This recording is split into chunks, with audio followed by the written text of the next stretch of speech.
Oi, gente. Bem-vindos a todos e todas. Esse é a última live do ano e a quarta do projeto Flor de Naí Mulheres Lutadoras Sociais. Como convidada, a gente tem a Jéssica Castro Santana. Ela é ubandista, ela é arquiteta formada pela FMG. Ela tem um olhar atento à periferia e aos saberes tradicionais e compõe a coordenação nacional do Movimento de Mulheres Olga Benário e é uma das coordenadoras da Casa de Referência da Mulher Tina Martins, em BH, Minas Gerais. Ela acredita em uma prática profissional que esteja alinhada à luta pela reforma urbana e direitos à plena cidade, e é somada às pautas antirracistas,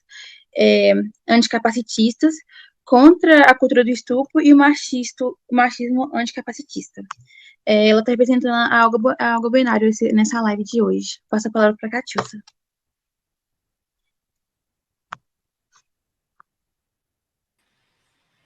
Boa tarde, pessoal. É uma alegria ter todos vocês aqui nos acompanhando. Jéssica, boa tarde, seja muito bem-vinda. É um prazer tê-la conosco, sabendo da tua trajetória de luta,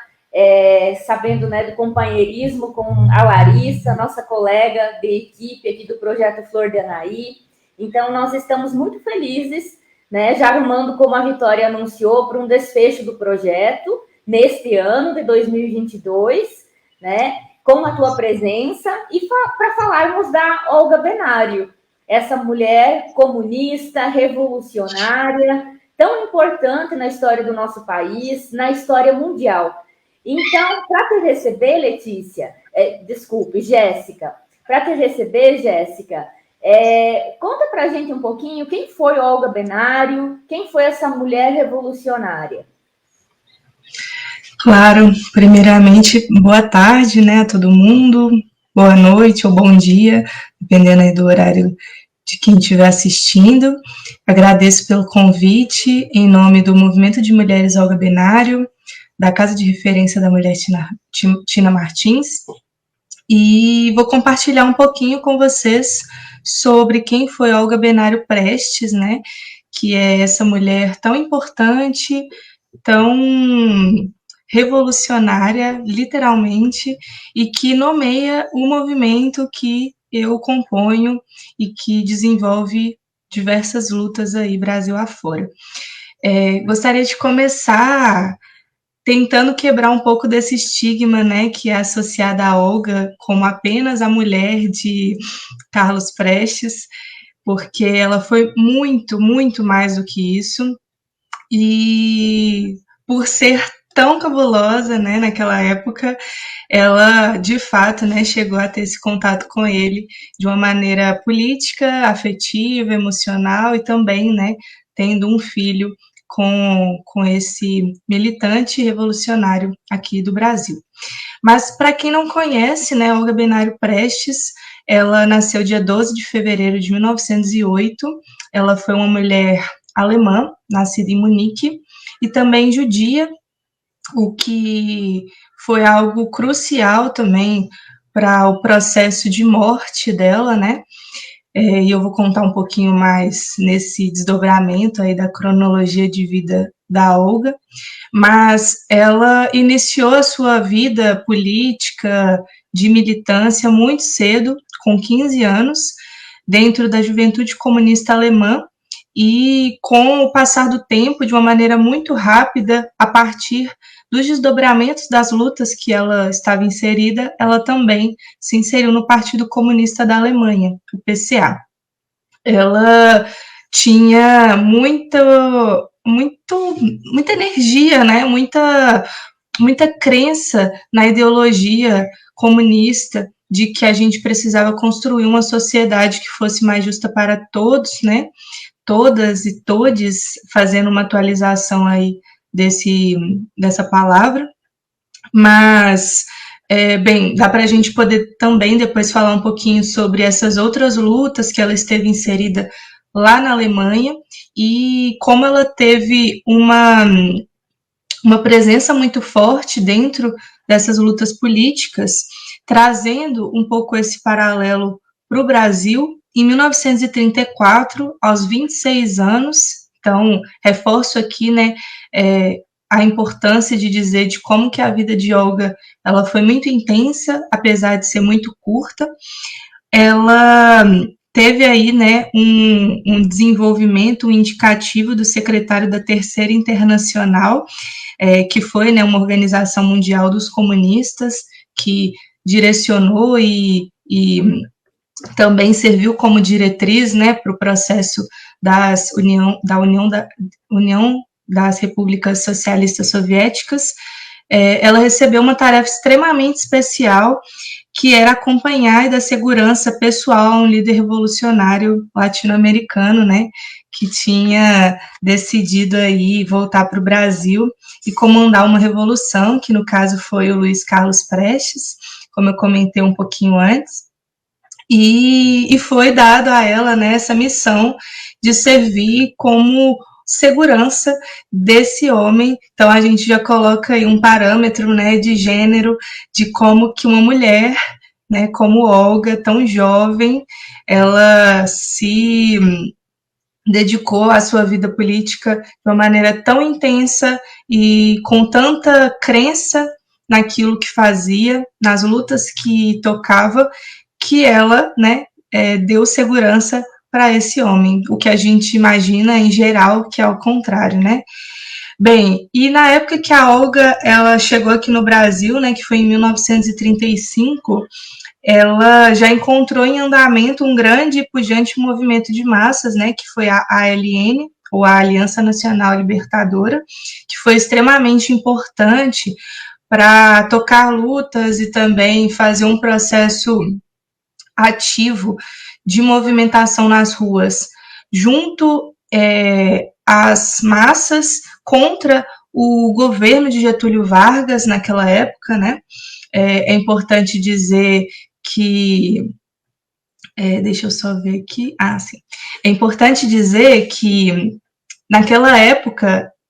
historicamente dizendo, a gente vivia um governo digamos que populista, mas que tinha ali retirado diversos direitos da população, né? E a Olga, então, pisando aqui em solo brasileiro, compôs essas lutas. E já em 1936, ela foi presa, né, junto com Carlos Prestes. E é algo muito marcante, porque quando a gente para pensar, né, ela ficou aí por volta de 1 ano no Brasil e desdobrando, né, diversas lutas, tendo essa presença extremamente intensa dentro do solo brasileiro, junto a esse companheiro de vida que se tornou Luiz Carlos Prestes, né, porque ela também desenvolveu um romance com ele a partir dessa luta lado a lado. E Olga, né, esteve grávida,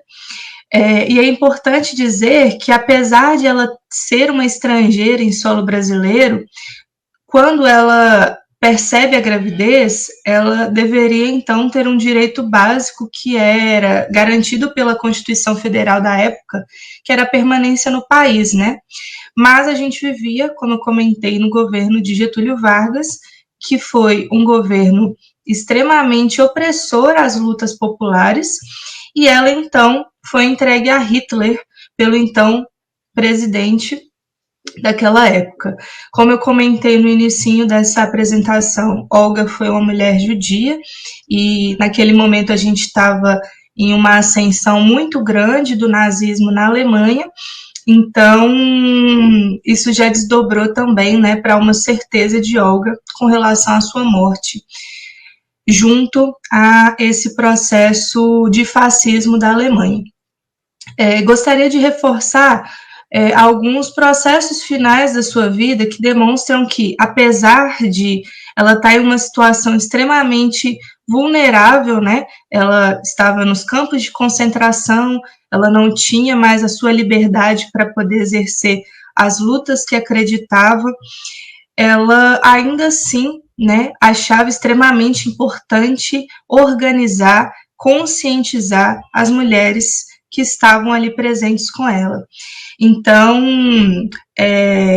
ela, né, não se desesperou. Isso é muito importante como um norte para nós que somos militantes do movimento de mulheres Olga Benário, entendendo, né, a importância de ter uma visão mais racional e também mais ampla de tudo que está acontecendo, para que a gente possa desenvolver outras estratégias diante das adversidades. Ela conquistou também a liderança daquelas prisioneiras, né, que estavam ali com ela no campo de concentração, no caso, tanto no campo de concentração de Lichtenberg, quanto de Ravensbrück. E bem, a Olga, né, ela tinha aí o objetivo de despertar essa consciência dessas mulheres, dando aulas, mostrando as causas, né, de elas estarem ali, para elas compreenderem que não era aleatório, né, aquela prisão, mas que tinha todo um desdobramento e que isso também reverberava nesse ser político delas, né, como pessoas judias, assim como outros e outras pessoas que estavam ali por outras finalidades, por outras questões sociais. E ainda assim, ela organizava dramatizações, fez um mapa mundi para explicar o desenvolvimento da guerra que estava acontecendo naquele momento e também indicando a União Soviética, né, que foi esse país que derrotaria com certeza o nazismo. Bem, e isso, né, como a gente vê não só naquela época, mas também hoje, dar consciência à população, fazer com que a gente consiga romper a ignorância das pessoas, faz com que nós que desenvolvemos isso, e no caso Olga naquela época, recebesse punições, né, recebesse olhares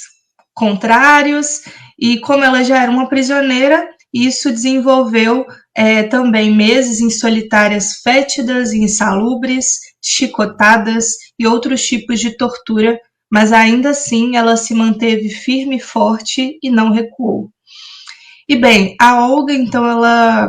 não vou nem dizer que falece, mas ela é assassinada nos campos de concentração em fevereiro de 1942. Então, com 33 anos, ela morre pouco antes de completar 34 anos, o que nos demonstra mais uma vez, né, como que a vida dela foi interrompida de uma maneira muito curta, mas ao mesmo tempo exemplar e de muitas referências práticas e políticas e também de consciência teórica para que a gente possa ter como uma pessoa de diretriz, né, para as nossas ações no mundo atual. E eu vou deixar aqui uma frase que ela disse antes de ser encaminhada para a Câmara de Gás e que, inclusive, também norteia o nosso movimento, que é: lutei pelo justo, pelo bom e pelo melhor do mundo. Até o último momento, manter-me-ei firme com a vontade de viver. E é por isso que a gente tem muito orgulho e muita alegria de ter Olga Benário como a personificação, né, nomeando o nosso movimento por todos esses elementos, todas essas lutas que eu compartilhei aqui e outras tantas, né, que ela desenvolveu ao longo de sua vida. Jéssica, muito obrigada pelas informações, por esse histórico, né, que não se esgota nessas afirmações que você faz, como você muito bem disse, porque é toda uma vida interrompida brutalmente, né, por esta ordem societária, por esses valores que orientam a nossa existência, né, nos marcos do capitalismo, né, e essa referência tão forte de quem foi a Olga que você trouxe. Dialogando um pouquinho, antes de passar para a Larissa, porque foi tão forte, foi tão importante, né, as informações que você já colocou para nós, eu gostaria de mencionar, né, reforçar que a Olga Benário e o Luiz Carlos Prestes, eles têm uma filha chamada Anita Leocádia Prestes, né? Então, eu gostaria de demarcar nessa live, né, com você, Jéssica, nossa convidada, para a gente dialogar sobre o movimento de mulheres Olga Benário, resgatando quem foi Olga Benário, essa mulher comunista revolucionária. Eu gostaria de demarcar a existência, a contribuição humano-genérica dessa. Eu tive a oportunidade de ouvir ela em alguns eventos, algumas atividades políticas, organizativas, acadêmicas, que é a Anita Leocádia Prestes, né? Então, uma professora universitária, historiadora, que vem resgatando todo um contexto, né, do que foi a existência, vida, luta, resistência do seu pai, Luiz Carlos, mas também da Olga. Então, demarcar, né, nosso agradecimento a todas as contribuições teóricas, políticas que a Anita Leocádia tem nos proporcionado ao longo da nossa existência, da nossa vida. Então, agora, Jéssica, para continuar o diálogo contigo, eu convido nossa companheira de projeto, a Larissa, né? Nós sabemos que vocês constroem ombro a ombro o movimento. Então, Larissa, passo para você, fique à vontade. O microfone. Oi, Jéssica. Boa tarde, né? Boa tarde, bom dia, boa noite. Eu queria que você explicasse um pouquinho para quem está nos assistindo, né? Como que o movimento se organiza, né? E quais também são as principais lutas do movimento de mulheres Olga Benário? Claro, eu acho que é uma pergunta muito pertinente, né? Dentro desse momento de alguns anos, eu diria, que se levantam em muitas bandeiras de feminismo, né? E que a gente precisa também demarcar que feminismo é esse que norteia as nossas lutas e que a gente acredita ser o mais amplo para desenvolver uma sociedade mais justa, né? Para não só as mulheres, mas para as crianças e também que possa levar consciência para que os homens, né, eles não continuem desenvolvendo tantas opressões dentro dessa sociedade capitalista. Então, o movimento de mulheres Olga Benário é um movimento feminista marxista, o que norteia para a gente um entendimento de que há a união de todas as opressões, né, dentro desse sistema capitalista, e que quando a gente levanta a bandeira da luta das mulheres, a gente não está falando só de um tipo de mulher, né, mas em especial aquelas que são mais vulnerabilizadas dentro dessa sociedade, que são as mulheres negras, indígenas, mulheres brancas pobres, mulheres periféricas, mulheres que são PCDs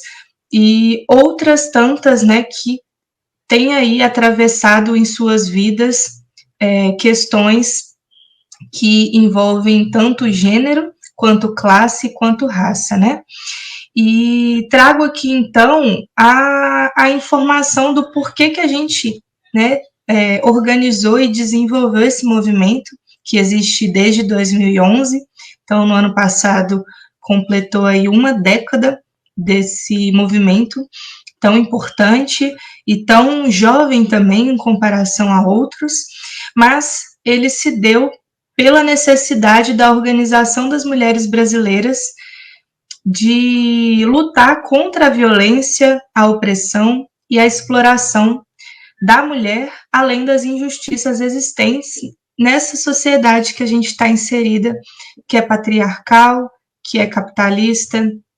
que é machista, que, como eu comentei, absorve e reproduz todas essas violências que perpassam nas nossas vidas. O surgimento ocorreu na formação da Delegação Brasileira, a primeira Conferência Mundial de Mulheres de Base, em Caracas, na Venezuela, em março de 2011, e isso foi fundamental, né, para que dentro da articulação da América Latina, junto com outros países, né, o movimento ele pudesse então conseguir se articular melhor com relação a essas pautas e essas lutas. Inclusive, antes de se declarar um movimento, já existia aí um tipo de organização com uma nomenclatura diferente, como coletivo, e as companheiras daquela época entenderam que era necessário fazer mais, né? Que só uma organização na esfera de um coletivo era importante, mas tinha suas limitações e que, enquanto um movimento, de uma maneira mais organizada, podendo se ampliar para todo o Estado, para todo o território brasileiro, a gente poderia, então, travar lutas muito mais intensas e tocando, né, também na raiz do problema. Então, desde esse primeiro encontro, né, as companheiras, elas então pegaram a responsabilidade de organizar a Conferência de Mulheres das Américas, que foi realizada em maio de 2012, lá em São Paulo, e que foi importante também para que o movimento de mulheres, Olga Benário, pudesse ser reconhecido na esfera latino-americana, junto a outros movimentos importantes dentro do nosso continente, também, né, fazendo paralelos e diferenciações entre as lutas das mulheres latino-americanas e caribenhas, e desde então, né, o movimento ele só vem crescendo. Em 2011, foi realizado o primeiro encontro, na verdade, o primeiro seminário nacional do movimento. O primeiro encontro ele se deu em 2014, na cidade de Recife, né, com alguns estados. Hoje, a gente se encontra em todas as regiões do Brasil, ainda não estamos em todos os estados brasileiros, mas estamos em sua grande maioria. E, paralelo a isso, a gente também vem desenvolvendo lutas que, para além de fazer atos de rua, para além de fazer ocupações, digamos que temporárias, o movimento de mulheres Olga Benário também absorveu para si a luta no combate e prevenção à violência contra a mulher, né? Então, antes de comentar um pouquinho mais sobre essa luta prática, que são as casas de referência às mulheres que são vítimas de violência e outras vulnerabilidades, comentar um pouquinho mais com vocês que a gente também levanta aí a bandeira da luta, tanto pelos direitos das mulheres trabalhadoras, organizando e participando de passeatas nas ruas, de atos em memória das mulheres assassinadas durante a ditadura militar fascista, que é algo também muito caro para a gente, considerando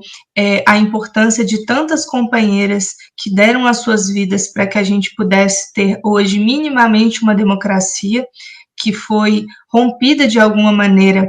nesses últimos anos, né, e que gostaria de salientar,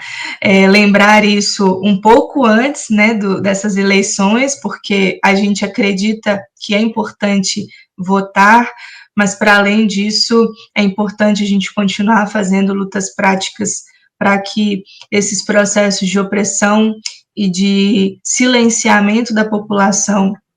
continuem a ocorrer, mas também, né, a gente realiza cursos de formação e de profissionalização, palestras em universidades, bairros, escolas, ocupações em secretarias especiais de mulheres e também, né, como eu comentei, realizar aí essas primeiras ocupações de mulheres da América Latina e Caribe, que são serviços e equipamentos extremamente importantes para que a gente possa, em paralelo com as instituições municipais, estaduais e federais, possamos aí produzir uma política diferente para lidar com essa situação, com essas opressões, de uma maneira que não é a que a gente ainda acha melhor possível, porque, mais uma vez, a gente se mantém dentro de um Estado capitalista,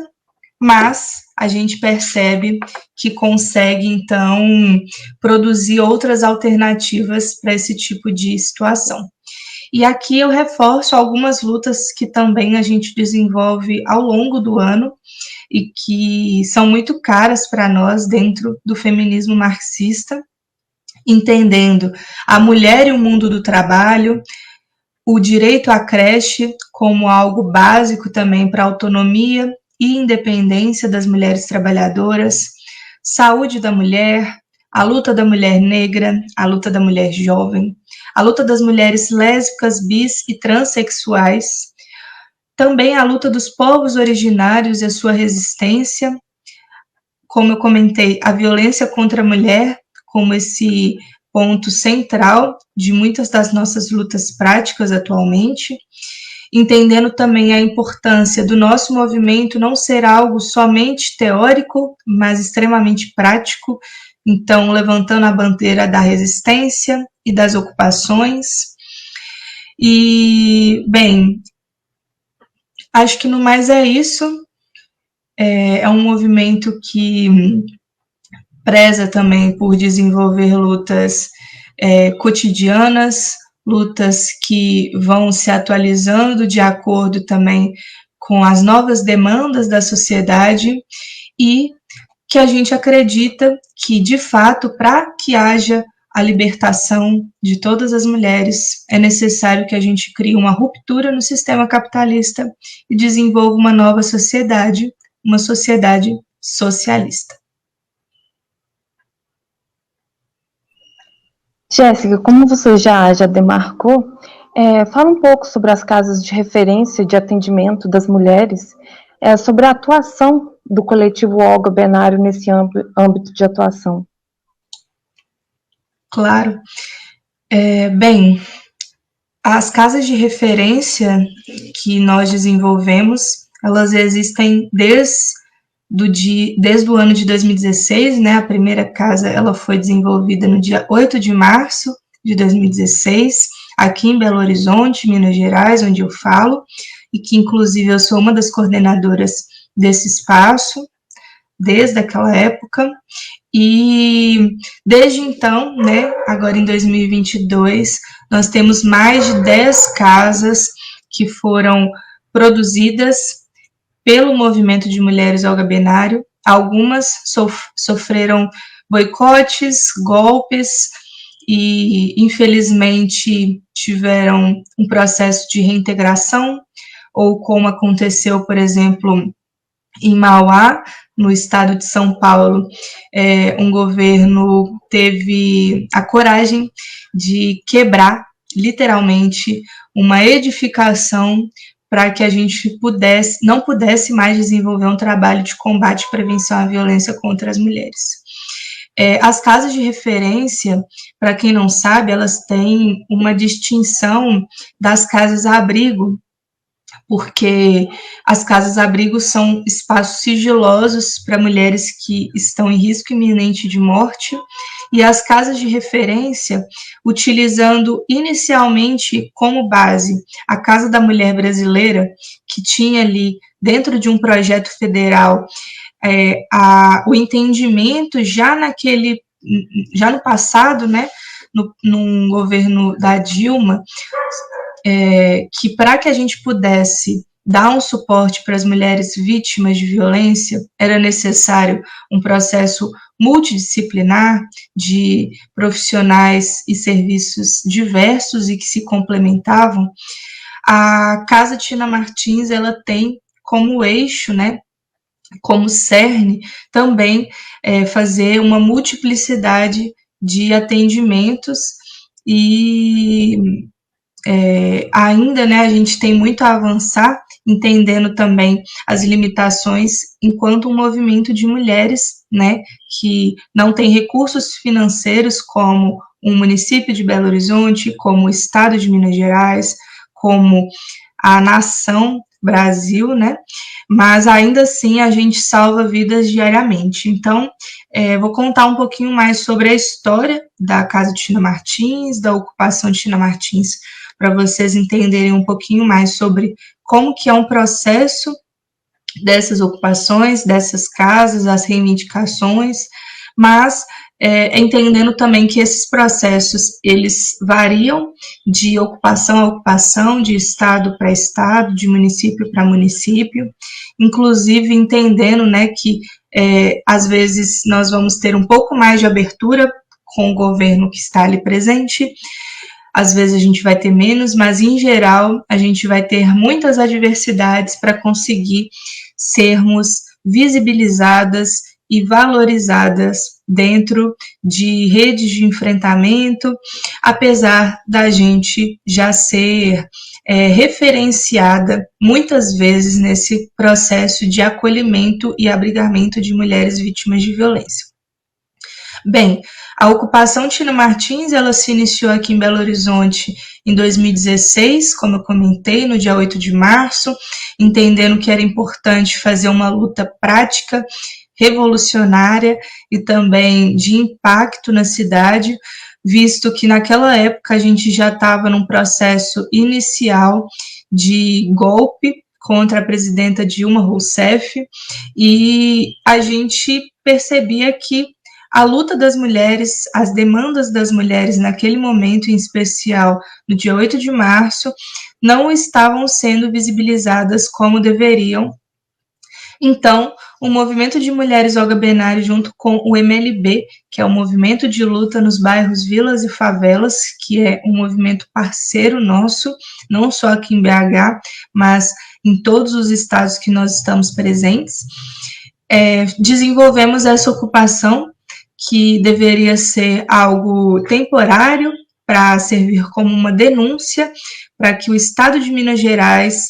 pudesse, então, né, desenvolver mais políticas públicas voltadas a casas-abrigo, a creches, a delegacias especializadas 24 horas, mais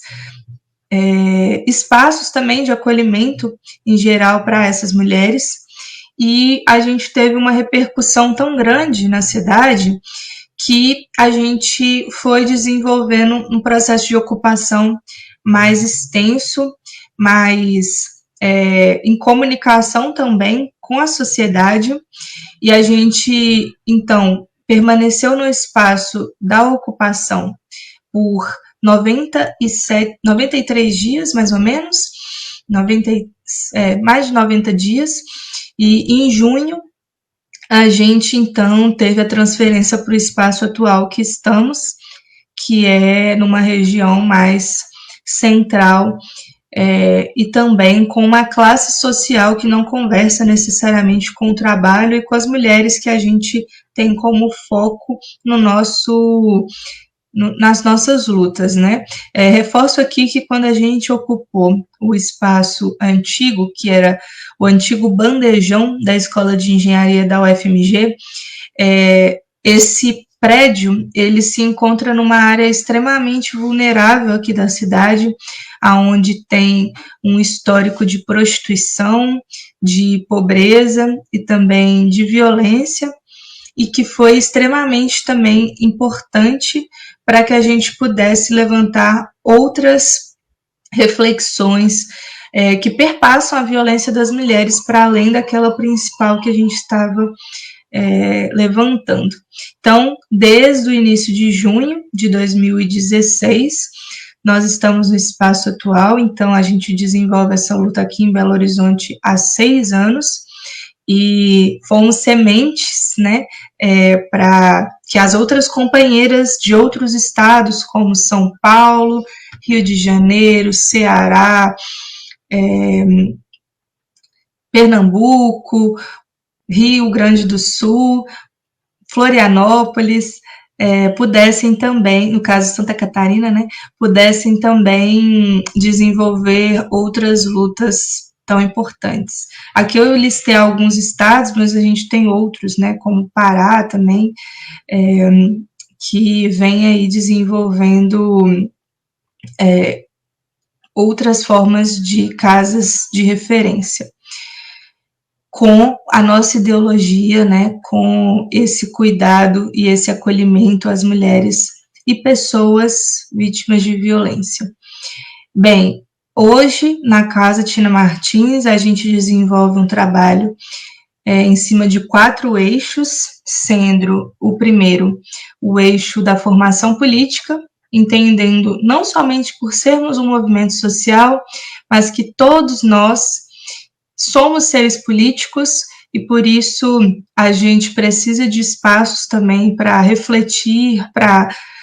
estimular o nosso senso crítico com relação a quem somos e o que fazemos dentro da sociedade. Então, temos grupos de estudo, também somos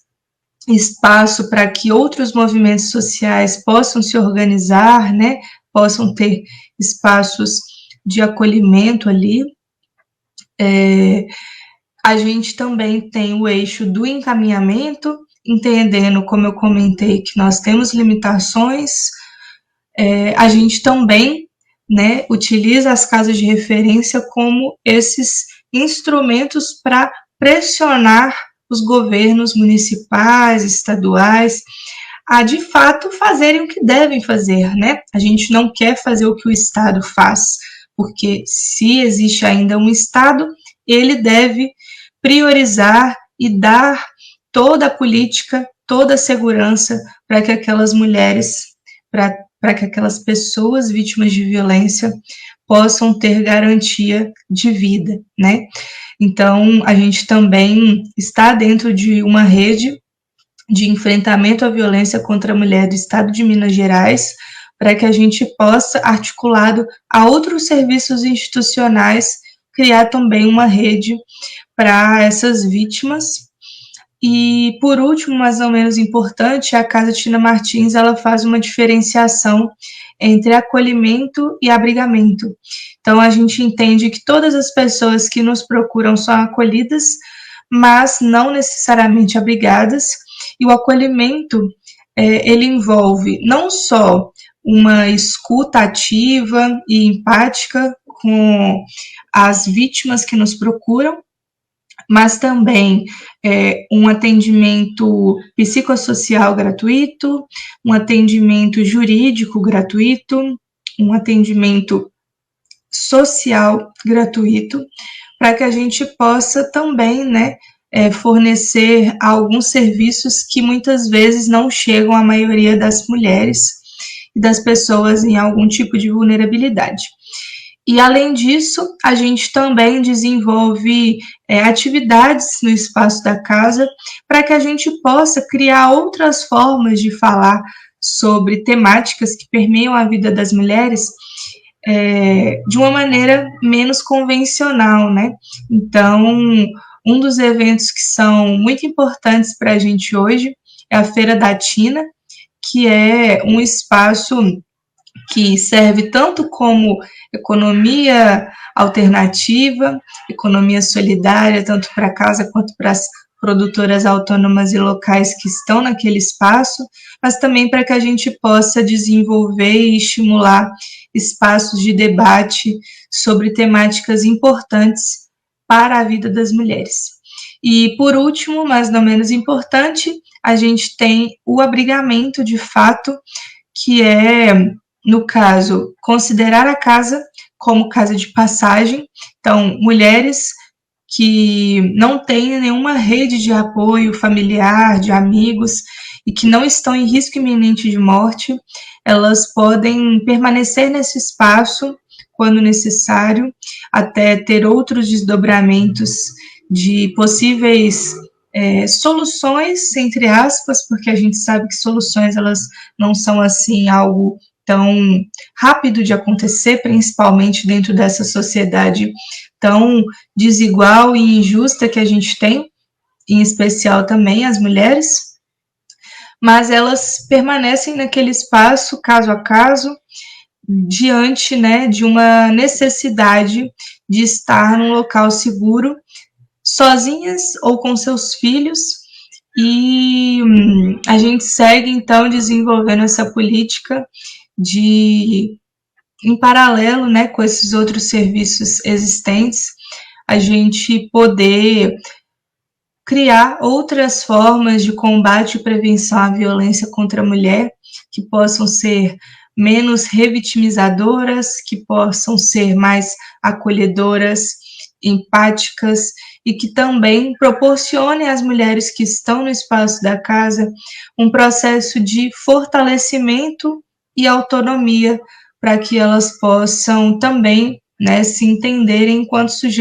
sujeitos políticos dentro dessa sociedade. Reforço aqui a importância da Casa Tina Martins dentro do estado de Minas Gerais, né, que reduziu drasticamente o orçamento para políticas de combate e prevenção à violência contra a mulher, que hoje está no ranking principal de feminicídios dentro do nosso país, e que a gente tem aí um governo que não se preocupa com a vida das mulheres, não se preocupa com uma política de segurança que possa, de fato, proporcionar um desenvolvimento de uma redução das violências contra as mulheres, contra as crianças, mas que, de fato, se exime de pegar isso como uma frente extremamente importante para que as mulheres mineiras possam, de fato, ter uma vida mais segura e ter também, né, outros horizontes. Então, no mais é isso, mas me deixo aberta também para outros questionamentos sobre esses elementos.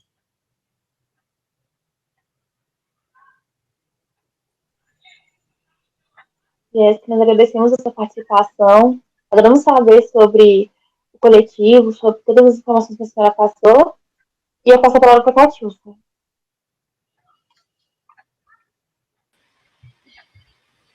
Jéssica, quanta informação nesse nosso bate-papo, nessa conversa, porque o movimento Olga Benário, ele tem um enraizamento muito forte, muito consistente, teórica e politicamente, né, orientando as suas ações na nossa realidade, que é tão adversa a nós,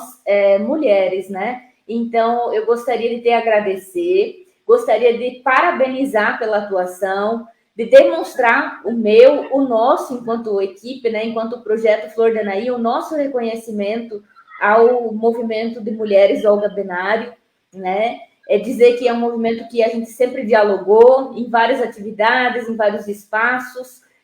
onde eu estou aqui na docência, no curso de serviço social, né? E, nesse sentido, já arrumando também para o desfecho aqui do nosso bate-papo, considerando já o adiantado da hora também, eu gostaria, então, de reforçar que nós fechamos um ciclo, nós fechamos o nosso planejamento acerca da realização das lives, de receber convidadas, de referenciar nomes de mulheres lutadoras sociais ao longo deste ano. O projeto ele ainda tem validade ainda tem vigência, né? Através do edital PIDIC da Prace, né? No qual ele foi aprovado no início desse ano. E só um minutinho, gente, que eu estou com um imprevisto aqui.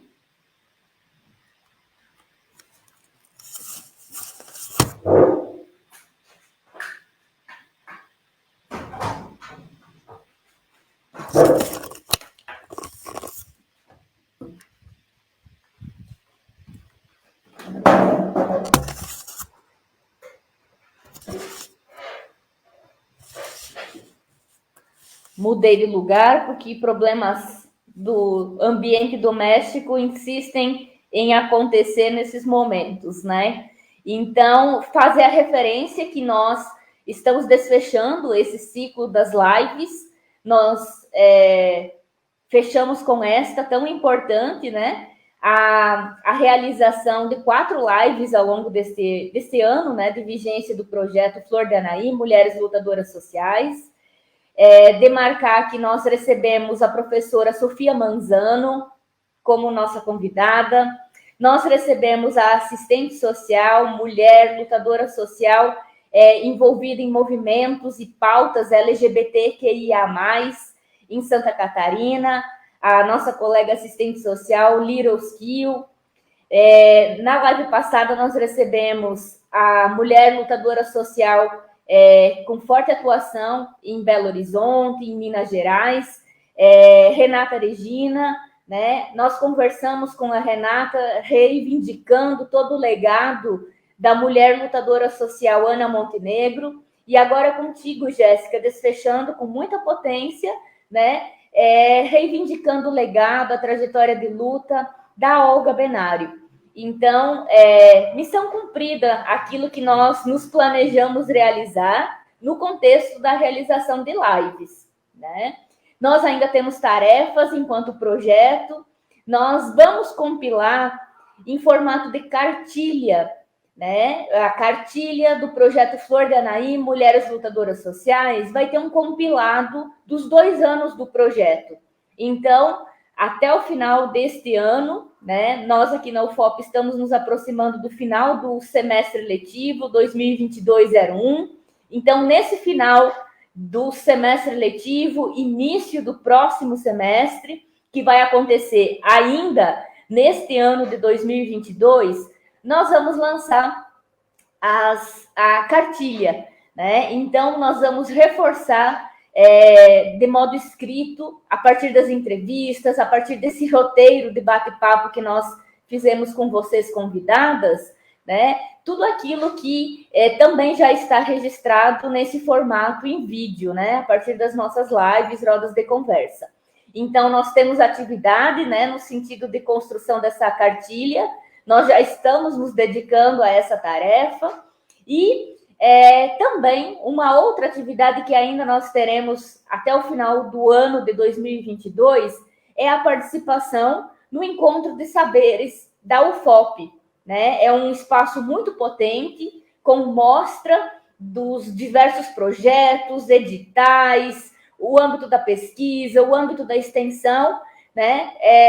Para a gente compartilhar publicamente com a sociedade civil, com as comunidades, né? Aquilo que a gente realiza a partir da Universidade Pública UFOP. Então, nós do projeto Flor de Anaí estaremos lá participando da mostra PIDIC, né, relatando o que aconteceu ao longo desse ano nesse projeto. Então, eu digo isso numa referência, né, de agradecer a todas as convidadas que nós tivemos, de agradecer a equipe de trabalho, as bolsistas, Vitória e Tainara, a companheira, colaboradora externa, Larissa, que está aqui presente conosco, e também algumas que não conseguem estar conosco nesse horário e nesses dias em função de demandas de trabalho, mas nos bastidores nos auxiliam muito, estão ombro a ombro conosco, que é a Bruna, que é a Vanessa, a Natália, a Gabriela, né? E essa parceria que a gente já vem construindo também ao longo de 2 anos com o coletivo feminista classista Ana Montenegro, no estado de Minas Gerais, né? E também localmente em Mariana e Ouro Preto. E nesse diálogo, repito, muito estreito, muito a ombro, muito próximo com o movimento de mulheres Olga Benário. Então, feitas essas considerações, eu agradeço Larissa, Vitória, Tainara, Jéssica, todos vocês que nos acompanharam, né? Vamos em frente, que ainda tem várias atividades do projeto até o final deste ano, mas eu acho que por hoje nós encerramos por aqui. Então, fiquem bem, se cuidem. Um abraço a todas. Um abraço.